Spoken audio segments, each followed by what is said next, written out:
الحمد للہ رب العالمین والصلاة والسلام علی سید الانبیاء والمرسلین اما بعد فاعوذ باللہ من الشیطان الرجیم بسم اللہ الرحمن الرحیم السلام علیکم ورحمۃ اللہ وبرکاتہ۔ یہ میرے سامنے کتاب موجود ہے، اہل تشیع کی معروف کتاب ہے اصول کافی۔ اس کا ترجمہ کیا ہوا ہے الشافعی کے نام سے، اور اس کی جو جلد نمبر ہے وہ 2 ہے، اور اس میں اہل تشیع کا جو ابتداءً جو عقیدہ ظاہر کیا گیا ہے، آج مجھے پڑھ کے بڑی حیرانی ہوئی کہ اہل تشیع کے ہاں اس طرح کا عقیدہ پایا جاتا ہے، حالانکہ مسلمانوں کے نزدیک اس طرح کا کوئی بھی عقیدہ نہیں ہے۔ وہ عقیدہ کیا ہے کہ جناب سید المرسلین و سید الانبیاء و خاتم الانبیاء و خاتم المرسلین صلی اللہ تبارک و تعالی علیہ وآلہ وسلم کے بعد وحی کا سلسلہ منقطع ہو گیا، اور آپ کریم صلی اللہ تعالی علیہ وآلہ وسلم کے بعد کوئی بھی نبی نہیں آئے گا، اور سرکار دو عالم صلی اللہ علیہ وآلہ وسلم کی دنیا سے رحلت فرمانے کے بعد یہ وحی کا سلسلہ منقطع ہو گیا تھا، اور اہل سنت اور مسلمانوں کے جتنے بھی مسلک ہیں اور اسلام کا یہ عین عقیدہ ہے، بنیادی عقیدہ ہے کہ نبی عالم نور مجسم صلی اللہ تعالی علیہ وآلہ وسلم کے بعد یہ وحی کا سلسلہ جو ہے وہ ختم ہو گیا۔ لیکن اہل تشیع کے ہاں یہ عقیدہ سرکار دو عالم نور مجسم صلی اللہ تعالی علیہ وآلہ وسلم کی دنیا سے رحلت فرمانے کے بعد بھی یہ وحی کا سلسلہ باقی رہا۔ آج میں اس کتاب کو جب پڑھ رہا تھا، اور اس کا جلد نمبر 2 ہے، الشافعی کتاب اصول کافی کا ترجمہ کیا ہوا ہے، اور اس کا صفحہ نمبر ہے 133۔ اس پر ایک مصحف فاطمہ کے متعلق انہوں نے ایک بڑی جو روایت نقل کی ہے، تو وہ آپ کے سامنے میں عرض کرنے لگا ہوں، اور اس ویڈیو کو مسلکی تناظر نہ سمجھا جائے، بلکہ جو اہل تشیع کے علماء ہیں، جو ان کے نزدیک میں یہ بات پیش کرنا چاہتا ہوں کہ وہ اس کے متعلق ہمیں وضاحت کر کے بتائیں کہ مسلمانوں کا یہ بنیادی عقیدہ ہے کہ نبی عالم نور مجسم صلی اللہ تعالی علیہ وآلہ وسلم کے بعد وحی نہیں آ سکتی، اور سرور عالم صلی اللہ علیہ وآلہ وسلم آخری نبی ہیں، اور وحی جو ہے وہ نبوت کا خاصہ ہوتی ہے۔ تو جب نبوت ہی ختم ہو گئی تو وحی کا سلسلہ بھی منقطع ہو گیا، بند ہو گیا، تو سرور عالم صلی اللہ علیہ وآلہ وسلم کے بعد یہ وحی کا سلسلہ کس طرح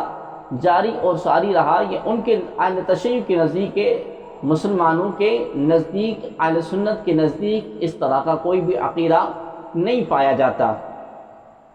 سیدہ طیبہ طاہرہ عابدہ زاہدہ سیدہ فاطمہ الزہرا رضی اللہ تعالی عنہا، وہ آقائے دو عالم صلی اللہ علیہ وآلہ وسلم کی لخت جگر ہیں۔ ان کا مقام محبوب علیہ الصلوۃ والسلام کی ذات کے نسبت سے ارفع و اعلیٰ ہے۔ سرکار نے ارشاد فرمایا فاطمہ بضعۃ منی، اور سرکار عالم صلی اللہ علیہ وآلہ وسلم نے جن کو سیدۃ النساء اہل جنت کا لقب ارشاد فرمایا، وہ سیدہ پاک، ان کے متعلق ان کا نظریہ اہل تشیع کا کیا ہے، میں آپ کے سامنے پڑھ کے عرض کرتا ہوں کہ یقول تظہر الزنادقۃ فی سنۃ 28 و 100 ذالک، یعنی زنادقہ سے 128 ہجری میں یہ بات ظاہر ہوئی، انی نظرت فی مصحف فاطمہ، میں نے اس کو مصحف فاطمہ میں دیکھا ہے کہ اس میں یہ بات لکھی ہوئی ہے، کیا لکھی ہوئی ہے کہ قال قلت وما مصحف فاطمہ، تو میں نے عرض کی کہ یہ مصحف فاطمہ کیا ہے؟ وہ کہنے لگے کہ ان اللہ تعالی لما قبض نبیہ صلی اللہ علیہ وآلہ وسلم، یعنی جب آپ کریم صلی اللہ تعالی علیہ وآلہ وسلم اس دنیا سے رخصت فرما گئے، دخل علی فاطمہ علیہ السلام من وفاتہ من الحزن ما لا يعلمه الا اللہ عز وجل فارسل اللہ الیہا ملکا یسلی غمہا، کہتا ہے کہ حضور عالم صلی اللہ علیہ وآلہ وسلم کی رحلت کی وجہ سے سیدہ فاطمہ الزہرا رضی اللہ تعالی عنہا کو بہت زیادہ غم ہوا، جس کو سوائے خدا کریم کے کوئی اور نہیں جانتا تھا، بس خدا نے فَأَرْسَلَ اللَّهُ إِلَيْهَا مَلَكًا، یہاں پر بات غور کرنے کی ہے کہ فَأَرْسَلَ اللَّهُ کیا لکھتے ہیں کہ فَأَرْسَلَ اللَّهُ إِلَيْهِ مَلَكًا، پھر اللہ تبارک و تعالی نے ایک فرشتہ آپ کے پاس یعنی سیدہ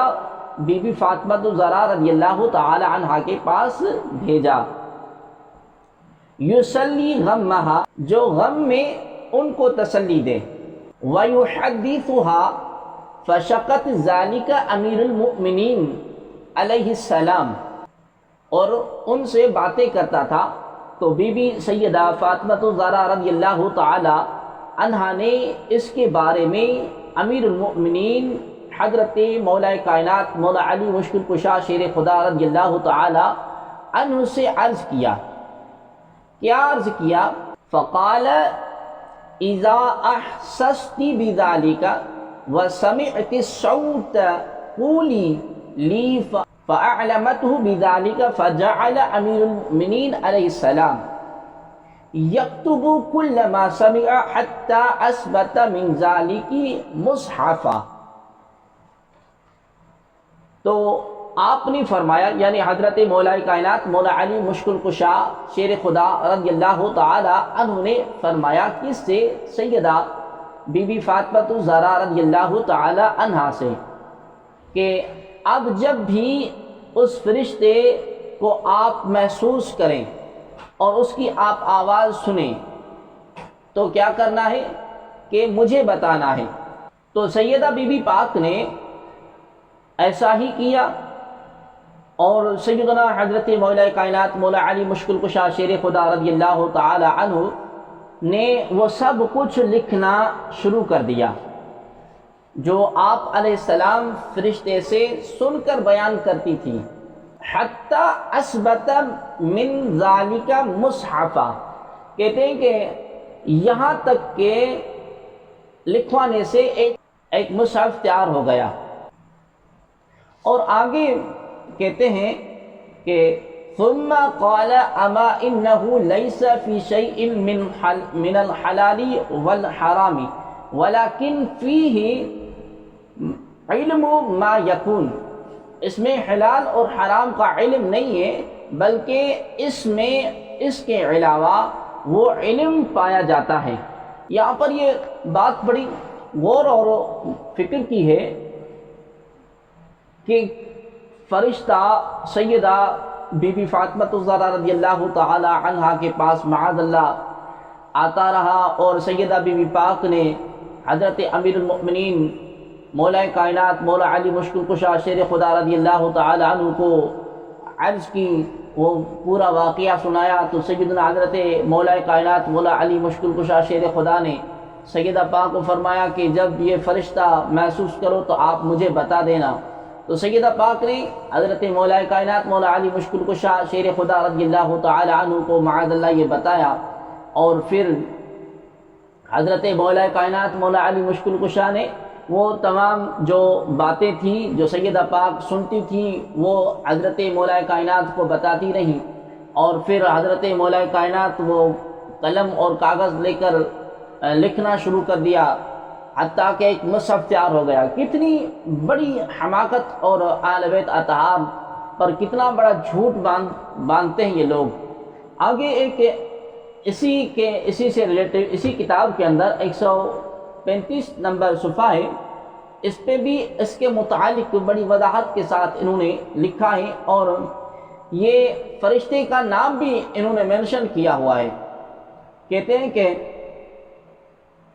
قال فمصحف فاطمہ علیہ السلام قال فسقط طویلا ثم قال انکم لتبحثون عما تريدون وعما لا تريدون ان فاطمة مكثت بعد رسول الله صلى الله عليه وسلم 75 يوما وكان دخلها حزن شديد